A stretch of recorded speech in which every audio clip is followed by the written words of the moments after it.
1970 সালে বিশ্বের মানচিত্রে বাংলাদেশের কোনো জায়গা ছিল না।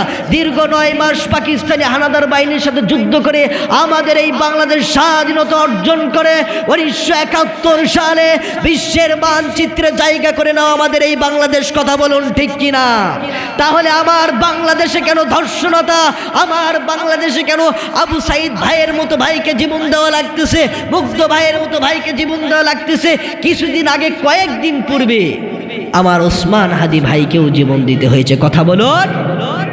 তাহলে বাংলাদেশের নাম কি ভাইসা ভাইসা মানচিত্রে উঠেছে? এত জান, এত ত্যাগ, এত তিতিক্ষা, আমার মারা শ্রম দিয়েছে, জান দিয়েছে, যৌবন দিয়েছে। কথা বলে তারপরেও এখনো আমরা নিরাপদে নেই। সত্য কথা বলতে পারি না। ওসমান হাদি তুমি মরণে শহীদ হয়েছ, তুমি এটাই জানি। ওসমান হাদি তুমি মরণে শহীদ হয়েছ, তুমি এটাই জানি। দেখা তো হবে না আর এই ভবনে, দেখা হবে জান্নাতে ফুল বাগানে। ঠিক কিনা? এই পৃথিবী যখন আল্লাহ পাক সুন্দর করে সৃষ্টি করলেন, আমার ভাইরা রে, আমার বাংলাদেশে বর্তমানে 2টা সিস্টেমে গণনা হয়, দিন গণনা হয়। কি গণনা হয়? একটা হলো সৌরবর্ষ আর একটা হলো চন্দ্রবর্ষ। সৌরবর্ষর এইটা কিভাবে গণনা হয়? সৌরবর্ষ গণনা হয় চন্দ্রকে কেন্দ্র করে, আর হলো চন্দ্রবর্ষ সেইটা হলো গণনা করে চাঁদকে কেন্দ্র করে। আমার বাবাজিরা গভীর মনোযোগ সহকারে আলোচনা শুনতে হবে, কোনো দিকে নজর নাই, খুব খেয়াল করে আজকের আলোচনা শুনতে হবে। আমার বাবাজিরা রে, সৌরবর্ষের হিসাব আপনি রাখেন কি না রাখেন এতে কোনো সমস্যা, কিন্তু চন্দ্রবর্ষের হিসাব আপনাকে অবশ্যই রাখতে হবে। এজন্য রাখতে হবে ইসলামী শরিয়ার বিধান অনুযায়ী চাঁদ হলো গুরুত্বপূর্ণ। কথা বলে এজন্য গুরুত্বপূর্ণ ভূমিকা পালন করে চাঁদ। আমার ভাইরা রে, যখন আমরা মাহে রমজানের রোজা রাখি, চাঁদ দেখে রোজা শুরু করি। কথা বলেন। এরপরে যখন আমরা হজ করতে যাই, তখন আর চাঁদের প্রয়োজন আসে না নাই? ও বাংলার মুসলমানেরা রে, এজন্য আপনাকে আমাকে অবশ্যই চাঁদকে ফলো করতে হবে। ঠিক তেমনইভাবে সুন্দর করে আল্লাহ রব্বুল আলামিন বলছেন পবিত্র কোরআনুল কারীম থেকে। আল্লাহ বললেন, ইকরা কিতাবাকা কাফা বিনাফসিকা আল-ইয়াওমা আলাইকা হাসিবা। ও পৃথিবীর মানুষ, দুনিয়ার মানুষ, তোমরা শুনে রেখো, জানিয়ে রাখো, আমি আল্লাহ রব্বুল আলামিন কিয়ামতের দিনে হাসরের মাঠে তোমাদের হিসাব নিব না, তোমাদের হিসাব তোমাদের উপরে ছেড়ে দিব। আমি আল্লাহ পাক বলছি, ইকরা কিতাবাকা কাফা বিনাফসিকা আল-ইয়াওমা আলাইকা হাসিবা। হাসরের ময়দান, হাসরের মাঠে আল্লাহ পাক আমাদেরকে জিজ্ঞাসা করবে, আমাদেরকে বলবে, ও দুনিয়ার মানুষ, তোমরা আজকে হাসরের মাঠে এসেছো, তোমাদেরকে আমি হায়াত দিয়েছিলাম, স্থানান্তর করেছি, এরপরে কিয়ামতের দিনে হাসরের মাঠে তোমরা উপস্থিত হয়েছো। আমি আল্লাহ পাক জানিয়ে দিলাম, আমি আল্লাহ পাক বলে দিলাম, আজকে তোমার হিসাব তুমি করার জন্য যথেষ্ট। তুমি কি জান্নাতি না জাহান্নামী, তুমি তোমার হিসাব করো। কথাটা কার? আমার ভাইরা রে, বিশ্বনবী জনাবে মুহাম্মাদুর রাসূল, সকলে বলছি সাল্লাল্লাহু। নবীজি বলছেন, আল্লাহ পাক হিসাব নেওয়ার আগে তোমরা নিজের হিসাব নিজে নাও। চিৎকার দিয়ে বলেন সুবহানাল্লাহ। নবী আমার বলছে, আল্লাহ পাক যখন হাসরের মাঠে বলবে, ইকরা কিতাবাকা কাফা বিনাফসিকা আল-ইয়াওমা আলাইকা হাসিবা, আল্লাহ পাক যখন হাসরের মাঠে বলবে, ও বান্দা, আজকে তোমার হিসাব তুমি করো, তোমার হিসাব নেওয়ার জন্য তুমি নিজেই যথেষ্ট। নবী করিম সাল্লাল্লাহু আলাইহি সাল্লাম বলছেন, আল্লাহ পাক এই কথা বলার আগে এই পৃথিবী তো ইহকালে বর্তমান সময় আমরা যদি আমাদের হিসাব করি, তাহলে আমরা বুঝতে পারবো আমরা জান্নাতি না জাহান্নামী। ঠিক কিনা? আমার ভাইরারি ঘন পাড়ার বাবাজিরারি গভীর মনোযোগ দিয়ে শ্রবণ করবেন কথাগুলো। আমার ভাইয়া, এই ঘন পাড়া যারা ব্যবসা করে, যাদের প্রতিষ্ঠান আছে, যারা ব্যবসায়িক, দেখবেন বছর শেষে তাদের ব্যবসার হিসাব কিন্তু তারা করে। ব্যবসা কি লাভের ভিতরে আছি নাকি লাভের ভিতরে আছি নাকি ক্ষতির ভিতরে আছি, ব্যবসাতে কি লাভ হচ্ছে না লস হচ্ছে, এইটার হিসাব কিন্তু তারা রাখে। কথা বলে, ব্যবসাতে যদি লস হয়ে যায় তাহলে তারা ফিকির করে কিভাবে এই লস থেকে লাভবান হওয়া যায়। আর যদি ব্যবসাতে লাভবান হয় তাহলে তারা আরও ফিকির করে এই লাভ থেকে আরও লাভবান কিভাবে হওয়া যায়। কথা বলুন ঠিক কিনা? কিন্তু যখন একটা মানুষ ক্ষতির ভিতরে থাকে, নিজে তো মনোযোগ সহকারে ফিকির করে, অপর ভাইকে নিয়েও তারা ফিকির করে এবং বলতে থাকে, ভাইয়া আমার এই ব্যবসাতে আমি লস হচ্ছে, লস খাচ্ছি, কিভাবে লাভবান হওয়া যায় একটু পরামর্শ দাও। অন্যদের থেকে পরামর্শ নেই। কথা বলে, আজকে আমরা যারা ডিসেম্বর মাসের 25 তারিখ পেয়েছি, আমি বলতে চাচ্ছি আমাদের জীবন থেকে একটি বছর অতিবাহিত হয়েছে। কথা বলুন ঠিক কিনা? ও বাংলার মুসলমানেরা রে, আর মাত্র 6 দিন পরে 26 সালে আমরা পা দিব। আমি বলতে চাচ্ছি আমাদের জীবন থেকে একটি বছর অতিবাহিত হয়ে চলে গিয়েছে। আজকে এই তাফসিরুল কোরআন মাহফিল থেকে আমাদের দিলকে সাক্ষী রেখে, অস্তিত্বকে সাক্ষী রেখে, রূহকে সাক্ষী রেখে, আত্মাকে সাক্ষী রেখে আজকে আমরা নিজেরা নিজেদের হিসাব বের করব। আপনারা রাজি আছেন নাকি? তাহলে আমরা একটি বৎসরের পূর্বের হিসাব বের করি। 5টি জিনিসের নাম দিন। কথা বলুন কয়টি? 5টি জিনিসের নাম দিন। কথা বলুন কয়টি? 5টি জিনিসের নাম দিন। আওয়াজ দিয়ে বলতে হবে কয়টি। 1 নম্বর হলো ঈমান, ঈমান সহি শুদ্ধ করা ও রাখা। 2 নম্বর ইবাদত। 3 নম্বর রিজিক। 4 নম্বর বাবা সহ বান্দার হক আদায় করা। 5 নম্বর আত্মশুদ্ধি। কথা বলুন কয়টি? এই 5টি বিষয়কে সামনে রেখে আজকে আমরা আমাদের নিজের হিসাব আমরা বের করব। পূর্বের একটি বছর আমরা কি করেছি? আমরা কি মুমিনদের কাতারে নাম রেখেছি নাকি কাফের মুশরিক মুনাফিক ওদের দলে চলে গিয়েছি? হিসাব করার দরকার আছে না নাই? ও আমার বাবাজিরা রে, এই 5টি বিষয়ের উপরে যদি আপনি আমি অটল থাকতে পারি তাহলে আল্লাহ পাক বলছেন অবশ্যই আমরা ঈমানদারদের কাতারে থাকবো। চিৎকার দিয়ে বলি সুবহানাল্লাহ। 1 নম্বর বিষয় হলো ঈমান। ঈমান রাখতে হবে এবং ঈমানটাকে সহি শুদ্ধ করতে হবে। কথা বলুন ঠিক কিনা? বাংলাদেশের মানুষগুলো আজকে অনেক মানুষ বলে আমি নামাজ পড়ি না কিন্তু আমার ঈমান ঠিক আছে। কথা বলুন ঠিক না বেঠিক? এরকম মানুষ বাংলার জমিনে আছে না নাই? শুধু তাই নয়, একদল শয়তান বের হয়েছে। ওরা শুধু বাউলি নয়, ওরা হলো ফাউল। একটা শয়তান কয়েকদিন আগে বলেছে কুল আউযু বিরাব্বিন নাস, আল্লাহ নাকি কোরআনে ওকে নাচতে বলেছে। আবার বললেন মালিকিন নাস, আল্লাহ আবার নাচতে বলেছে। আবার বললেন ইলাহিন নাস, আল্লাহ আবার নাচতে বলেছে। নাউজুবিল্লাহ বলবেন না? আমার ভাইরা রে, এই সমস্ত বাউল এবং ফাউলকে গণভবনের সামনে হাজার হাজার লক্ষ লক্ষ কোটি কোটি মানুষের সামনে গলায় রশি রেখে টাঙ্গায়া ফাঁস দিতে হবে। জনগণ দেখবে, জাতি দেখবে, বাংলাদেশের মানুষ দেখবে। এখান থেকে বাংলাদেশের মানুষ শিক্ষা নেবে। কথা বলুন ঠিক কিনা? এই শয়তান গাদ্দার আমার আল্লাহর সঙ্গে বেয়াদবি করেছে, রসুলের সঙ্গে বেয়াদবি করেছে। কথা বলুন ঠিক না বেঠিক?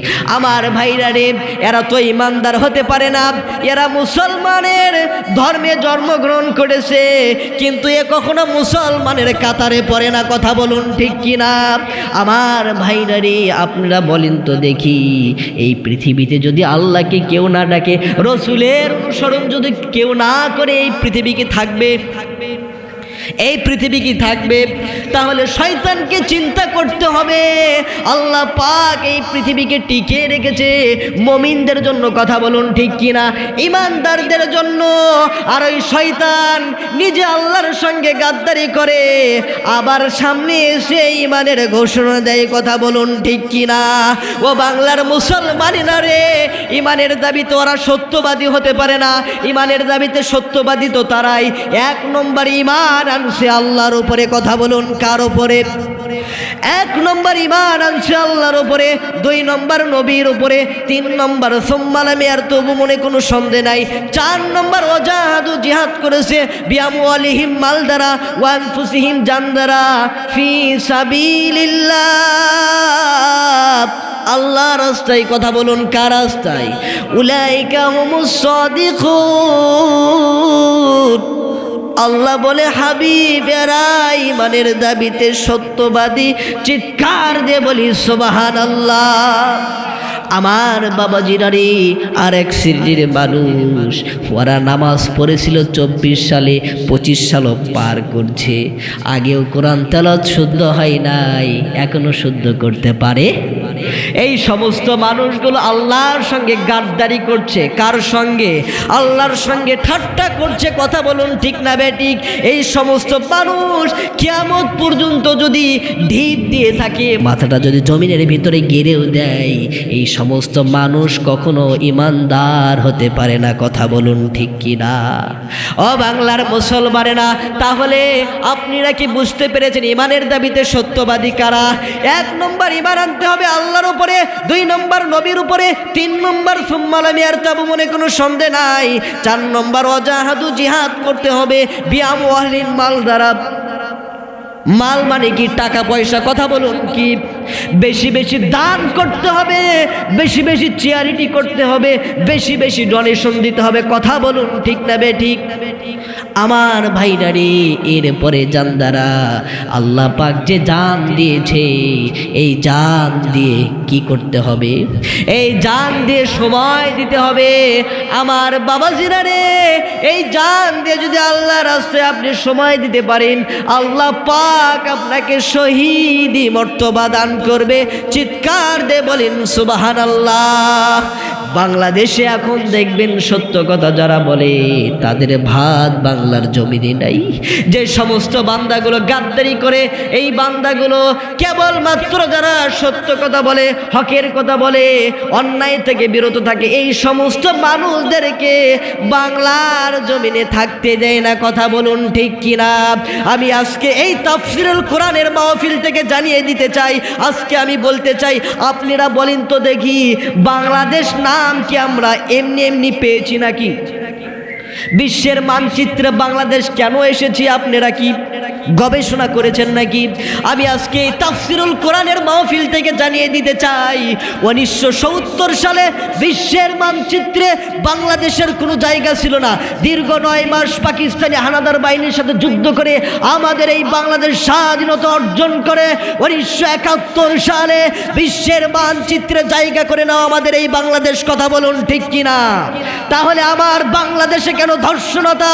আমার বাংলাদেশে কেন আবু সাইদ ভাইয়ের মতো ভাইকে জীবন দেওয়া লাগতেছে, মুগ্ধ ভাইয়ের মতো ভাইকে জীবন দেওয়া লাগতেছে? কিছুদিন আগে, কয়েকদিন পূর্বে আমার ওসমান হাদি ভাইকেও জীবন দিতে হয়েছে। কথা বলুন। তাহলে বাংলাদেশের নাম কি ভাইসা ভাইসা মানচিত্রে উঠেছে? এত জান, এত ত্যাগ, এত তিতিক্ষা, আমার মারা শ্রম দিয়েছে, জান দিয়েছে, যৌবন দিয়েছে। কথা বলেন।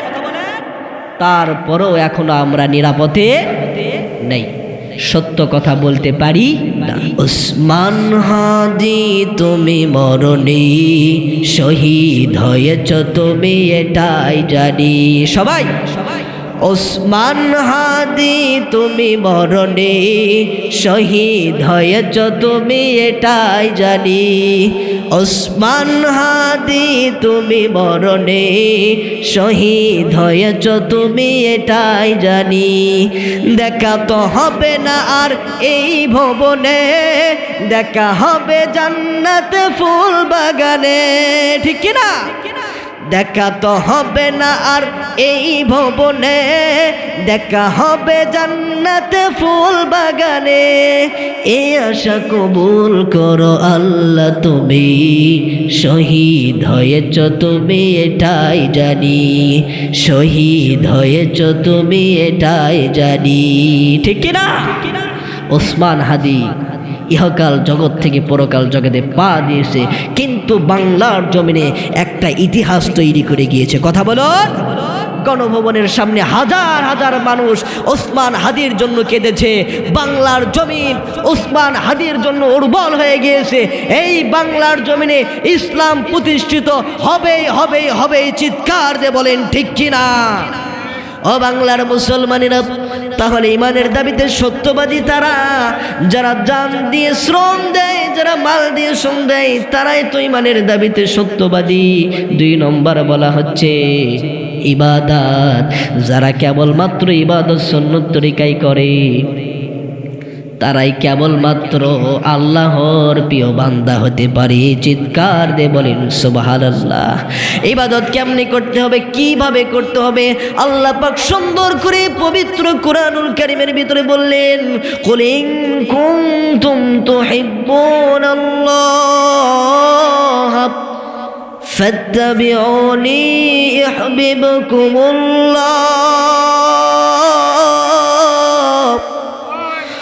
আল্লাহ পাক সুন্দর করে বলছেন, যারা কেবলমাত্র আমাকে পেতে চাও, আমাকে ভালোবাসতে চাও, আমি আল্লাহ পাক বলে দিলাম, যেই সমস্ত মানুষ সরাসরি আমাকে পেতে চাও, আমি আল্লাহ পাক ঘোষণা দিয়ে দিলাম, আমাকে নয় আমার রসুলকে ভালোবাসতে হবে। কথা বলুন ঠিক কিনা? আমার নবীকে ভালোবাসতে হবে। আমার নবীজিকে ভালোবাসার মাধ্যমে আমার রবকে পাওয়া যাবে। চিৎকার দিয়ে বলেন সুবহানাল্লাহ। 3 নম্বর বলা হচ্ছে রিজিক। আমার ভাইরা রে, বর্তমান সময়ে আমার বাংলাদেশে হালাল রিজিক পাওয়া যায় না। কথা বলুন ঠিক না বেঠিক? আজকে আমাদের সন্তানগুলো, আমাদের ভাইরা, যুবক ভাইরা দেখবেন আর বাহিরে তেমন দেখা যায় না। দিনের বেলা বাহিরে বের হয় না, রাতের বেলা বাহিরে বের হয়। শুধু বাহিরে নয়, নাইট ক্লাবে তাদেরকে দেখা যায়। দিনের বেলা তারা বাড়ির ভিতরে এই ফিঙ্গার পিন দিয়ে তারা ফোনের ভিতরে টিপাটিপি শুরু করে দেয়। শুধু তাই নয়, আগে আমরা দেখেছি আরাতি জঙ্গলে বাজারে মানুষগুলো তাস খেলতো, কিন্তু এখন আর তাস খেলে না, এখন ডিজিটাল যুগ হয়েছে। মোবাইলের মাধ্যমে তারা কি করে আপনারা একটু বলেন? তারা ক্যাসিনো খেলে। কথা বলেন? তারা ক্যাসিনো খেলে মোবাইলের মাধ্যমে, এই ফিঙ্গার পিন দিয়ে তারা টিপাটিপি করে। আল্লাহ পাক বলছে, কিয়ামতের দিনে তুমি যে এই ফিঙ্গার পিন মারছো, কোন পথে ব্যয় করছো, আমি আল্লাহ পাক এই ফিঙ্গার পিনের হিসাব নেব। কথা বলুন ঠিক কিনা?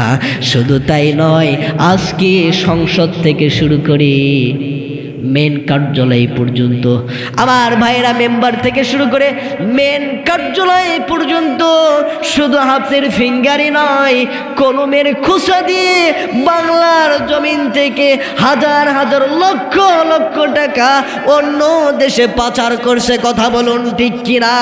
আল্লাহ পাক বলছেন, এই সমস্ত বান্দা যারা হারামভাবে রুজি রোজগার করে ইনকাম করে থাকে, আমি আল্লাহ পাক এদেরকে কখনো মুমিনদের কাতারে দলবদ্ধ করব না। কথাটা কার? আমার বাবাজিরা রে, তাহলে মোবাইলের অপব্যবহার করা যাবে নাকি? শুধু তাই নয়, আপনারা বলেন তো দেখি, ফেসবুক এটা কি পার্সোনাল নাকি পাবলিকের? ইউটিউব পার্সোনাল নাকি পাবলিকের? আমার ভাইরা, বর্তমান সময়ে যুবকেরা, এরা শুধু যুবকই নয়, এরা হচ্ছে পাঠা। এরা কি? আজকে বিয়ে করছে, দেখবেন বিবাহে আবদ্ধ হচ্ছে, এখনো পর্যন্ত কবুল হয় নাই, ওরা মোবাইলে স্ট্যাটাস দেয় আজকে খেলা হবে। কথা কন?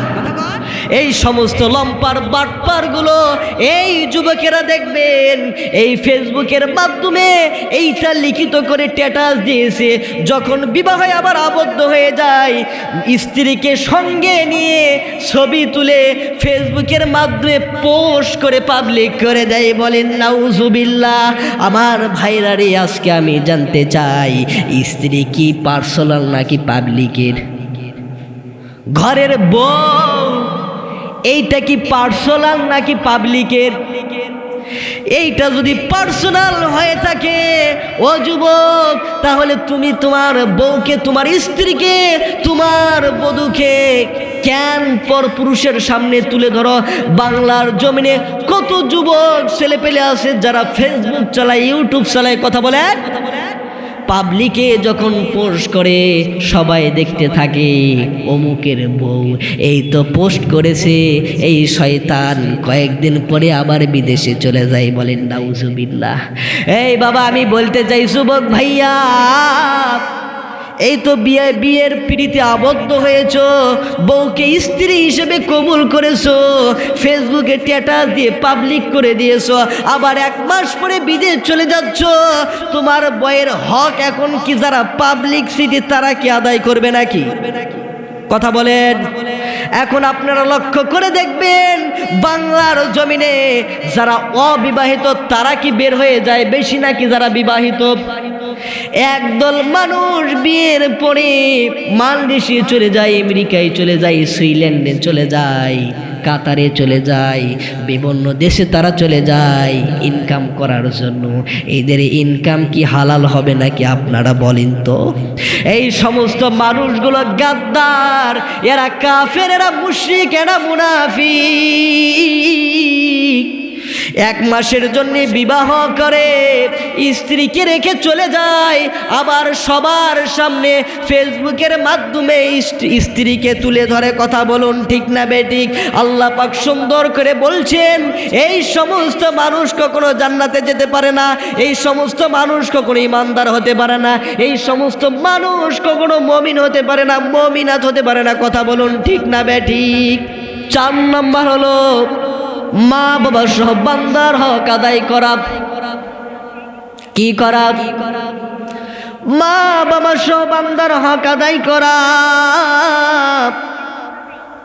কয়েকদিন আগে, কিছুদিন আগে আমরা তো মাঝে মধ্যেই পেপার পত্রিকা পড়ে থাকি, বাংলাদেশের নিউজ জানার জন্য আগ্রহী আমরা। কথা বলুন ঠিক না বেঠিক? বাংলাদেশে কোথায় আমাদের মাজলুম ভাইদের জুলুম করা হচ্ছে, কোথায় আমার ভাইদেরকে পিটানো হচ্ছে, কোথায় মারা হচ্ছে, সত্য কথা বলার জন্য কারাগারে দেওয়া হচ্ছে। সব সময় দেহটা যেন, আত্মাটা যেন হাহাকার করি, হাইরে আজকের নিউজটা কি হয়েছে একটু পেপারে দেখি। বাবাজি, কিছুদিন আগে একটা ঘটনা যখন সামনে পেয়ে গেলাম, আমার ভাইয়া 4 নম্বর বলা হচ্ছে মা বাবা সব বান্দার হক আদায় করা। পেপার খুলে দেখি একটা বাবা বৃদ্ধাশ্রম থেকে চিৎকার দিয়ে বলছে, ও আমার খোকা। কে বলছে? বাবা বৃদ্ধাশ্রম থেকে চিৎকার দিয়ে বলছে, ও আমার খোকা, তোমার সন্তানকে উচ্চ শিক্ষা না দিয়ে তোমার সন্তানকে সুশিক্ষা দাও। তোমার সন্তানকে যদি উচ্চ শিক্ষা দাও, আমার মতো তোমাকেও বৃদ্ধাশ্রমে আসতে হবে। আমার ভাইরা, আপনারা জরিপ করে দেখেন বাংলাদেশে যে বৃদ্ধাশ্রম, এখানে শিক্ষিত মানুষ যারা তাদের বাবা মাই বেশি ঢুকেছে। নাউজুবিল্লাহ বলবেন না? আমার বাংলাদেশে শুধু উচ্চ শিক্ষা দেওয়া হয় কিন্তু সুশিক্ষা দেওয়া হয় না। আমি তাফসিরুল কোরআনের মাহফিল থেকে আজকে জানিয়ে দিতে চাই, ও আমার ঘনপাড়ার বাবাজিরা রে, আপনার সন্তানকে উচ্চ শিক্ষা নয় সুশিক্ষা দিয়ে তারপরে উচ্চ শিক্ষা দিতে হবে। কথা বলুন ঠিক কিনা? এই কোরআনের শিক্ষা যদি না থাকে, আপনি বাবা মাথার ঘাম পায়ে ফেলে রুজি ইনকাম করে থাকেন, নিজে সুখে থাকার জন্য নয়। কথা বলেন। পুরুষ মানুষের জীবন এত কষ্টের ভিতর দিয়ে পার হয়ে যায়, সময় যে কেমনে যায় একটা পুরুষই কিন্তু ভালো জানে। যে দায়িত্বশীল সে কিন্তু বোঝে, কথা বলুন ঠিক কিনা? এত কষ্ট করে নিজে সুখে থাকার জন্য নয়, আহাল পরিবারকে সুখে রাখার জন্য দিনের পরে দিন, মিনিটের পরে মিনিট, ঘন্টার পরে ঘন্টা আপনি পরিশ্রম করছেন, কিন্তু আপনার সন্তানকে যদি সুশিক্ষা না দেন, কোরআনের শিক্ষা যদি না দেন, আপনার সন্তানও আপনাকে বৃদ্ধাশ্রমে রেখে দিবে। নাউজুবিল্লাহ বলবেন না? ও বাংলার মুসলমানেরা রে, তাহলে আমাদের সন্তানকে কেবলমাত্র সর্বপ্রথমে কোরআনের শিক্ষা দিতে হবে। যদি কোরআনের শিক্ষা না দিতে পারেন, আজকে আমি আপনাদেরকে বলে দিতে চাই, আপনারা বলেন তো দেখি, আল্লাহ পাক এত সূরা থাকা সত্ত্বেও কেবলমাত্র কেন আল্লাহ রব্বুল আলামিন কুরআনুল কারীমের প্রথম সূরা বাকরা দিয়ে শুরু করলেন? কথা বলুন। আল্লাহ পাক কেন বাকরা দিয়ে শুরু করলেন? আল্লাহ তো নাস সূরা দিয়েও শুরু করতে পারে, কেননা এই কোরআন তো পশু পাখির জন্য নয়। কথা বলুন। কোরআন হচ্ছে মানুষের জন্য, যারা কেবলমাত্র গোটা পৃথিবী শাসন করবে, আল্লাহর সিত্তসানা গাইবে, আল্লাহকে রাজি খুশি করবে, আল্লাহ পাক তাদেরকে কোরআন দিয়েছে। এটা হলো বই, এটা হলো কিতাব, এইটা হলো বুক। কথা বলুন ঠিক কিনা? এই কোরআন পড়বে আর তারা সুন্দরভাবে আল্লাহকে খুশি করবে। আমার ভাইরা, আজকে প্রশ্ন একটা থেকে যায়, আল্লাহ পাক কেন নাচ যে কোরআন শুরু করলেন না? আমার আল্লাহ পাক কেনই বা কোরআনের প্রথম সূরা বাকরা সূরা দিয়ে আল্লাহ কোরআন তৈরি করলেন? কথা বলুন। এই বাকরা শব্দের অর্থ কি আপনারা একটু বলেন তো দেখি। এই বাকরা শব্দের অর্থ হচ্ছে গাবি। বাকরা শব্দের অর্থ কি? বাকরা শব্দের অর্থ গাবি। আল্লাহ পাক কেন গাবি দিয়ে কোরআন তৈরি করলেন, কোরআন প্রিজার্ভ করলেন, কোরআন একত্রিত করলেন, একটা বই আকারে এই জমিনে ছড়িয়ে ছিটিয়ে দিলেন, এটা প্রচার করলেন, প্রসার করতে বললেন, যাতে করে মানুষ সত্য কথা উচ্চ স্বরে বলতে পারে। কথা বলুন ঠিক কিনা? আল্লাহ পাক কেন বাকরা দিয়ে কোরআন তৈরি করলেন, কোরআন প্রিজার্ভ করলেন? তাহলে আজকে শুনে যান আমার বাবাজিরা রে, আল্লাহ পাক এই জন্য বাকরা সূরা দিয়ে কোরআন তৈরি করলেন, কোরআন সৃষ্টি করলেন, কোরআন প্রিজার্ভ করলেন। বাকরা শব্দের অর্থ কি? গাভী। কথা বলুন, বাকরা শব্দের অর্থ কি? আওয়াজ দিয়ে বলতে হবে, বাকরা শব্দের অর্থ কি? বাকরা শব্দের অর্থ গাবি। একটা মানুষ যদি কোরআন না পড়ে, কোরআনের শিক্ষায় যদি সুশিক্ষিত না হয়, এই মানুষ হবে গাভীর মতো। কার মতো? একটা গাভীকে আপনি দিনের পরে দিন, সময়ের পরে সময়, পর্যায়ক্রমে আপনি লালন পালন করে থাকেন, এই গাভীকে লালন পালন করে থাকেন, এই গাভীকে কিন্তু আপনি বেঁধে রাখেন। কথা বলুন ঠিক কিনা? আপনার বাড়ির সামনে যদি ধানের ক্ষেত থাকে, বিভিন্ন রকমের ফসল থাকে, লতা পাতা দিয়ে যদি ভরপুর থাকে, আপনি যে গাভীর মালিক, আপনি যে গাভীকে লালন পালন করেন, কোনোভাবে যদি গাভীর গলা থেকে কোনোভাবে যদি রশিটা খুলে যায়, দড়িটা যদি ছুটে যায়, আপনারা বলেন তো দেখি, গাভী দড়ি খোলার পরে আপনার বাড়ির সামনে যে ধানের জমি, এই জমির ধান খাবে না, বসে বসে দেখবে?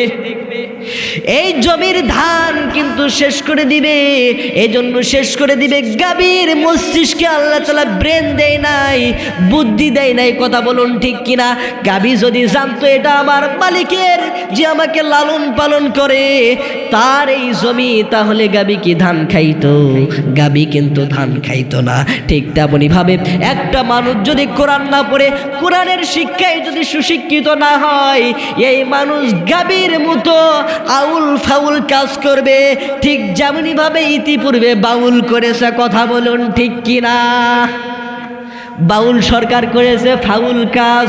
ঠিক তেমনি ভাবে যারা কোরআন পড়বে না, কোরআন বুঝবে না, কোরআনের সংস্পর্শে আসবে না, সেই সমস্ত মানুষকে গাভীর সমতুল্য বলা হয়েছে। কার সমতুল্য? এই মানুষগুলো গাভী হয়ে, গরু হয়ে কোরআনের ভিতরে ঢুকবে, কোরআন পড়তে পড়তে, কোরআন বুঝতে বুঝতে, কোরআন ভালোভাবে নিজের শরীরে ধারণ করবে, লালন করবে, তারপরে নাক বলে সকল শেষ করে দিবি। আল্লাহ পাক বলবেন ইয়ার গাবি নয়, ইয়ার অবুঝ নয়, এ এখন পরিপূর্ণ মানুষ। চিৎকার দিয়ে বলেন সুবহানাল্লাহ। আমার ভাইরা রে, তাহলে কি করতে হবে? কোরআন মানার দরকার আছে না নাই? আমার ভাইরা রে, শুধু তাই নয়, 4 নম্বর বলেছিলাম মা বাবার হক আদায় করতে হবে, বান্দার হক আদায় করতে হবে। কিন্তু সন্তানগুলো উচ্চ শিক্ষায় শিক্ষিত হওয়ার কারণে, সুশিক্ষায় শিক্ষিত না হওয়ার কারণে কি করেছে আপনারা কি দেখেছেন? তারা কেবল মাত্র মা বাবাকে বৃদ্ধাশ্রমে রেখেছে, কেননা সুশিক্ষায় শিক্ষিত হতে পারে। আমার ভাইরা রে, এই সমস্ত মানুষগুলো শুধু তাই নয়, বাংলা কিভাবে নামাজ পড়ি আপনারা বলেন তো? নামাজ আমাদের জন্য আল্লাহ কি করেছে? নামাজ আমাদের জন্য ফরজ করা হয়েছে। ওসর কি করেছে? ফরজ করে হয়েছে। আল্লাহ রাব্বুল আলামিন বলছেন এই পৃথিবীর মানুষগুলো, দুনিয়ার মানুষগুলো সঠিকভাবে যদি গরিব অসহায় মানুষদেরকে আজকে যাকাত দিত, ফিতরা দিত, এরপরে সাহায্য করত, বাংলার জমিনে হাত পাতানোর মতো মানুষ আর থাকতো না। কথা বলুন ঠিক কিনা? এই গরিব মানুষগুলো আজকে হাত পাতাচ্ছে। আমরা যারা বড় লোক, আমরা যারা টাকাওয়ালা, আমরা যারা পয়সাওয়ালা, কেবলমাত্র গরিবদের হক আমরা আদায় করছি না। কথা বলুন ঠিক কিনা? এই গরিবদের হক যদি আমরা আদায় করি, তাহলে বাংলার জমিনে একটাও ভিক্ষুক থাকবে না। কথা বলুন ঠিক কিনা? আমার ভাইরা রে, 5 নম্বর বলা হচ্ছে আত্মশুদ্ধি। কথা বলুন কি? আমার বাবাজিরা রে, আজকে আমরা তাফসীরুল কোরআনের মাহফিলে এসেছি। নিজের শরীরকে ঘষাঘষি করতে করতে, সাবান সোটা মাখাইতে মাখাইতে, ক্রিম মাখাইছি, বডি লোশন মাখাইছি, কত কি লাগাইছি, এরপরে বডিটাকে, অস্তিত্বটাকে পবিত্র করেছে। কিন্তু আমি আজকে আপনাদেরকে বলতে চাই, আস্তে আস্তে বয়স বৃদ্ধি হচ্ছে। আপনার কেবলমাত্র যুবককাল চলে গেল, বৃদ্ধকালে পা দিলেন। আপনি একবার নিজের দিলকে সাক্ষী রেখে আপনি বলেন তো দেখি, আপনার রুহটাকে কি এখন পর্যন্ত আপনি পবিত্র করতে পেরেছেন নাকি? এখন পর্যন্ত আপনার রুহটাকে পবিত্র করতে পারেন নাই। তাহলে রুহটাকে যদি পবিত্র না করতে পারেন, এই অস্তিত্বটাকে পবিত্র করে কোনো লাভ হবে নাকি? ও বাংলার মুসলমান, কোনো ফায়দা নাই। তাহলে আমাদেরকে অবশ্যই এই অস্তিত্বটা নয়, এই চামড়াকে নয়, ভিতরের রুহটাকে পবিত্র করতে হবে। ভিতরের কেবলমাত্র আত্মাটাকে পবিত্র করতে হবে। কথা বলুন ঠিক কিনা? আমার ভাইরা রে, এই ইমানের দাবিতে সত্যবাদী তো তারাই। 1 নম্বর, ইমানের উপরে যদি অটল থাকে, যদি সুন্নত তরিকায় ইবাদত করে। 3 নম্বর, যদি ভালোভাবে রিজিক অন্বেষণ করে। 4 নম্বর, যদি মা বাবার হক আদায় করে। 5 নম্বর, যদি নিজের আত্মাকে পবিত্র করে। এই 5টি বিষয়ের উপরে যদি আপনি অটল থাকতে পারেন, তাহলে আমি মনে করি আমাদের জীবন থেকে যে 25 সাল অতিবাহিত হয়ে চলে যাচ্ছে, এই 25 সালে আমরা পূর্বের কাজ ভালোভাবে করতে পেরেছি। আজকে তাফসীরুল কোরআন মাহফিল থেকে আমি বলতে চাই, সেই সমস্ত বান্দাই হলো ঈমানদার। চিৎকার দিয়ে বলেন সুবহানাল্লাহ। আর যেই সমস্ত মানুষগুলো এই 5টি কাজ থেকে নিজেকে আড়াল করেছে, নিজেকে বিরত রেখেছে, এই সমস্ত বান্দাগুলো ঈমানদার হতে পারে নাই। এই সমস্ত বান্দাগুলো কাফের, মুশরিক, মুনাফিক। এদের মৃত্যু কখনো ভালো মৃত্যু হতে পারে? তাহলে আমরা হিসাব করে পেয়েছি, আমরা যদি এই 5টি কাজের ওপরে অটল থাকতে পারি, তাহলে আমরা কি তাহলে আমরা ঈমানদার আর যদি না পারি, ইতিপূর্বের বছর আমাদের জন্য জাহান্নামের কারণ হয়েছে। কথা বলুন ঠিক কিনা? সে আল্লাহ রব্বুল আলামিন সুন্দর করে জানিয়ে দিচ্ছেন, এই 5টি কাজের উপরে যদি তোমরা অটল থাকো তোমাদের মৃত্যুটা কেমন হবে। আর যদি এই 5টি কাজের উপরে যদি আপনি নিজেকে সঠিকভাবে পরিচালনা না করতে পারেন, এই 5টি কাজ থেকে যদি আড়াল হয়ে থাকেন, আল্লাহ পাক বলছেন তাদের মৃত্যু কেমন হবে। তার মানে সুন্দর করে আপনাকে বুঝতে হবে ঈমানদারদের মৃত্যু কেমন হবে, আর যারা কাফের মুশরিক তাদের মৃত্যু কেমন হবে সে কথা আল্লাহ রাব্বুল আলামিন পবিত্র কোরআনুল কারীম থেকে সুন্দরভাবে জানিয়ে দিচ্ছে। দুনিয়ার মানুষ তোমরা শুনে রেখো, জানিয়ে রেখো, আল্লাহ পাক চমৎকারভাবে বলছেন ওয়ান্নাজিআতি গরকা। কসম সেই সকল ফেরেশতাদের যারা অত্যন্ত নিষ্ঠুরভাবে নির্মমভাবে জান কবজ করে থাকে। এখানে প্রথম আয়াত থেকে আল্লাহ তাআলা বলছেন যারা কাফের মুশরিক মুনাফিক পাপী তাপী তাদের জানটাকে অত্যন্ত কষ্ট দিয়ে কবজ করা হবে। সেই সমস্ত ফেরেশতাদের কসম আল্লাহ খেয়েছে। কথা বলুন, আল্লাহ তাআলা সেই সমস্ত ফেরেশতাদের কসম খেয়েছে। নবীজি বললেন ইন্নাল আবদাল কাফির ইযা কানা ফিল কিতাম মিনাদ দুনিয়া ওয়া ইকবালিম মিনাল আখিরাহ। যখন কোনো কাফের মুশরিক মুনাফিক পাপী তাপীর মৃত্যুর সময় এসে যায়, এদের মৃত্যু কিন্তু ভালো মৃত্যু হয় না, এদের মৃত্যু অপমৃত্যু হয়। কথা বলুন ঠিক কিনা? আমার ভাইরা রে, যখন কোনো কাফের মুশরিক মুনাফিক এদের মৃত্যুর সময় এসে যায়, আল্লাহ রব্বুল আলামিন বলছেন মালাকুল মউত এদের সামনে যখন হাজির হয়, জাহান্নাম থেকে একদল ফেরেশতা নিয়ে ওই মৃত্যু পথযাত্রী লোকটার সামনে আগমন করে। জাহান্নামের ফেরেশতাগুলো চোখের সামনে বসে। আমার ভাইরা রে, আর এই মালাকুল মাউত মাথার কাছে বসে। কথা বলুন, কোথায় বসে? মাথার কাছে বসার পরে ডাক দিয়ে বলে ইয়া আইয়াতুহান নাফসুল খাবিসা উখরুজি ইলা সাখতিম মিনাল্লাহি ওয়া গাদাব। হে অপবিত্র আত্মা, তুমি আল্লাহর অসন্তুষ্টি ও গজবের উদ্দেশ্যে বের হয়ে এসো। এই কথা বলতে থাকে আর মালাকুল মউত কষ্ট দিতে থাকে। কষ্ট দিতে দিতে এমনইভাবে কষ্ট দেয় ফাতাফাররতি জাসাদি। এই মৃত্যু পথযাত্রী এই লোকটার দেহটা চূর্ণ বিচূর্ণ হয়ে যায়। কথা বলুন ঠিক না বেঠিক? আমার ভাইরা রে, গভীর মনোযোগ দিয়ে লক্ষ্য করেন।